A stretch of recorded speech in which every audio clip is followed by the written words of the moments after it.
Tonight, another tragedy strikes a Toronto school. A 15-year-old boy shot in his school's parking lot. Parents are expressing fear and worry as Toronto schools see a continuous increase in gun violence. And a mosque in London, UK receives a terrifying letter. The sender wishes for a minimum of 2 million people to have died in the Turikye in Syria earthquake. The mosque's chairman, who has Turkish roots, says he can only pray for him. And Muslim women are reaching for the stars, quite literally. Dr. Parandish Tajbakhsh, an astronomer and astrophysicist, shares her extraordinary journey of chasing her dreams. I literally stopped studying when I entered university because I hated the field that I was in. So I just did enough to pass the courses. Assalamu alaikum and good evening. This is the Muslim News Canada on Muslim Network TV. I am Samia Sayed. A 15-year-old boy was shot outside his school yesterday at the West End of Toronto. The victim, who is reported to be in critical condition, is a grade 10 student at Weston Collegiate Institute. The incident happened in the parking lot during lunch hour. According to the Toronto police, the shooter arrived in a car and confronted the pupil when he was outside. A single bullet hit the victim in his chest, but he managed to get himself inside the school. Police are looking for surveillance video to identify the shooter or the vehicle. A mosque in London, United Kingdom, has received a terrifying message stating regret that more people did not die in the Turikye in Syrian earthquake. The writer wishes that at least 2 million people had died in the disaster. The mosque's chairman, who is also a Turkish Cypriot, says he will raise the issue with the local police. He calls the Islamophobic letter, quote, very disturbing. He says he can only pray for the sender as he needs serious help.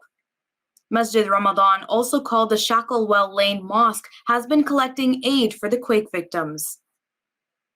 The government of Canada strongly opposes Israel's decision to legalize 9 illegal settlements in the West Bank, Palestine.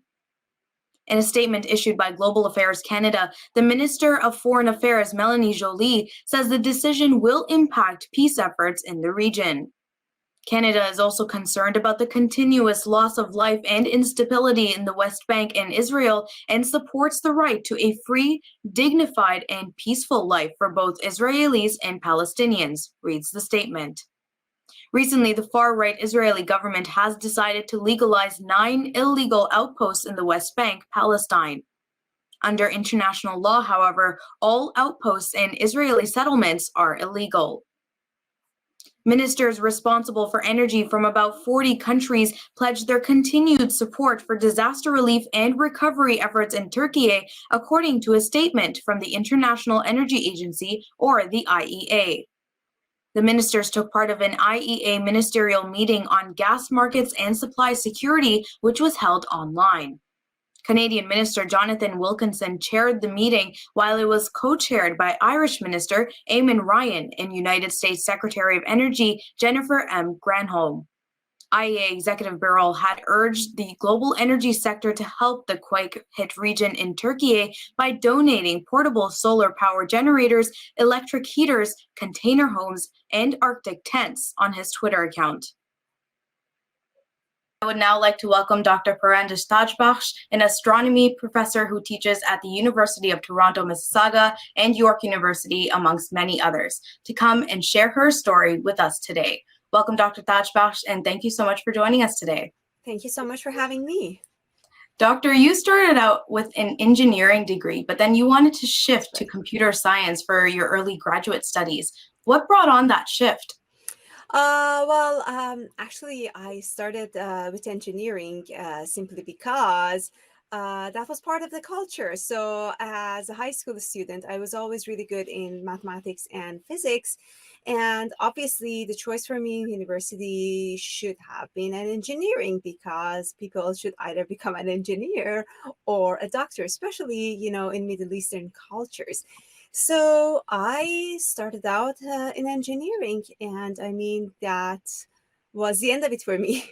Not the beginning, because I really did not enjoy engineering at all. It killed that passion that I had for physics, for mathematics. And I mean, as a teenager, I did read about astronomy a lot. So it killed all that passion for me. So I decided when I moved to Canada, I decided that I am going to pursue at least something that I enjoy a little bit better. And at the time, computer science was very popular. So I said to myself, okay, if I'm looking for a better job prospect, maybe I can move from industrial engineering that I had studied to computer science. That's quite But a dramatic shift there in some cases. How would you describe that transition to computer science for graduate school? It was just more about job prospects, not liking of it, you know. Mhm. So I knew when I went there that this is not going to necessarily make me happy, but it was more like, okay, so even because I did study engineering, let me go to computer science. I'll have a better background and probably better job prospects. So that was my decision, just looking Mhm. at the job market and what was required, and I went for it. But I'm so happy that it did not work out. And was that transition an easy one? No, it was not, but I was at least excited about the fact that, okay, I am sort of, getting further from the applied world of engineering, industrial engineering. There was no physics in it for me, and there was mathematics, but not the type that I enjoyed doing. So I thought, at least with computer science, if I'm not enjoying every moment of it, I am going to enjoy a better job prospect. Mhm. And I decided to apply for it. Mhm. Now, in a blog entry that you wrote online, you mentioned that you actually had to go back to school to take a few courses before you qualified, which makes for a longer process. So, are you saying that it for you it was okay to go back to school for a few years and then pursue what you loved most?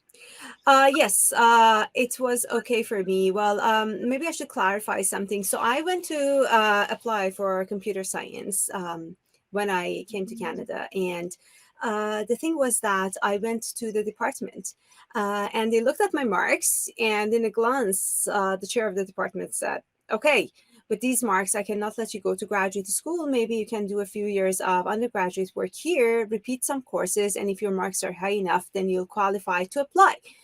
And I mean, he was right. Like I literally stopped studying when I entered university because I hated the field that I was in. So I just did enough to pass the courses. And then that day I came out and I thought to myself, okay, so if I am to study something and not enjoy it and start from undergraduate, at least let me do something that I like, because forget about job prospects. I'm going to be miserable still. So I said to Mhm. myself, I'm going to go try astronomy, which I always liked, and talk to the chair of the Department of Astronomy and see if he has the same opinion. And if I am to repeat something instead of computer science, at least let it be something that I truly enjoy and I learn new things about. So Mhm. I went back to the Department of Astronomy and they told me the same thing. And I said, okay, I don't mind that. I love doing this thing. I think I wasted 4 years of my life. So let me go back. And Mhm. I mean, it was a very risky move because there was no guarantee that at the end of the courses, finishing up the courses that they assigned to me, I would be accepted. And I would Mhm. not even end up with a bachelor's degree either. It was just a bunch of courses they wanted me to repeat and then apply for graduate school. So it was a risky move. But I mean, I was so frustrated with the situation that I was and so badly wanted to do the thing that I really enjoyed that I said, It okay, looks like it paid off then, exactly, especially for exactly. personal happiness. You know, in the same blog that you wrote, you were mentioning that you struggled to balance both motherhood and research. Can you share more about that struggle that you had? Of course, so this came about after I entered graduate school. So by the end of the time that I finished all the courses they assigned, I applied to graduate school in astronomy, and I got accepted to multiple places, and U of T was one of them. So I decided to go for University of Toronto. And then I finished my PhD, and just before defending my thesis, I was blessed to have my son. And then I went for a postdoctoral fellowship. And then I realized, okay, it is really, really difficult to balance motherhood and research, at least for me. Like, people are different, they approach things differently, but I could not balance it. So I decided that, okay, I'm going to leave my fellowship and I'm going to think about it later until this kid grows up. So that move gave me some time to, reflect uh, upon the things that had happened to me, upon what I had studied, what I had learned, and when I was. And then I realized that I may be best suited to do more work in the field of science and religion. So Mhm. again, when my son was almost 4, I decided to go back for another graduate degree, but this time in history and philosophy of science. And that really sealed my fate, because I came across a field that sort of really nicely connected my background in astronomy and what I was trying to do, science and religion.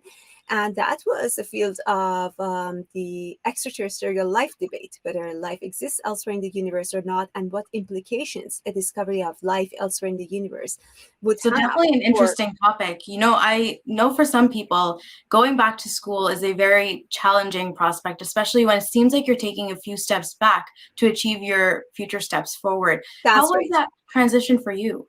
It took 2 years, and it was the toughest 2 year of my life. Honestly, I was so sleep deprived, because it was not just me deciding when I'm going to work and when I'm going to sleep and when I'm going to eat. It was a whole family that I was looking after, and it was my son who decided what my schedule should be like. So I remember being anywhere, sitting anywhere and working. I mean, it could be, I don't know, a birthday party, or it could be a soccer field, or it could be, I mean, in front of the school in the car. So I learned to sort of use every single minute of my life in order to be efficient, because at least for me, it was Mhm. very difficult to Mhm.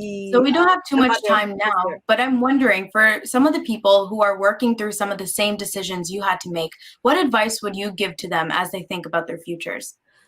I think just look at the big picture. Don't get lost with the difficulties and hardships that they're facing. Just look at your goal, what your ultimate goal is, and believe it. And think of the fact that this is temporary. It is going to pass, but what I'm going to be is left with is definitely worth all the hardships and difficulties that you're going through. It is difficult, but it is not impossible. Mhm. Well, thank you so much, Doctor, for coming on and sharing your personal story and challenges and how No we problem. can learn from it and overcome our own. Thank you so No much. problem at all. Thank you for having me. Have a great day. You are watching the Muslim News Canada on Muslim Network TV. That's it from our Toronto studios tonight. Make sure to like, share, and subscribe to our channel for more Canadian Muslim content. Stay safe, and until next time.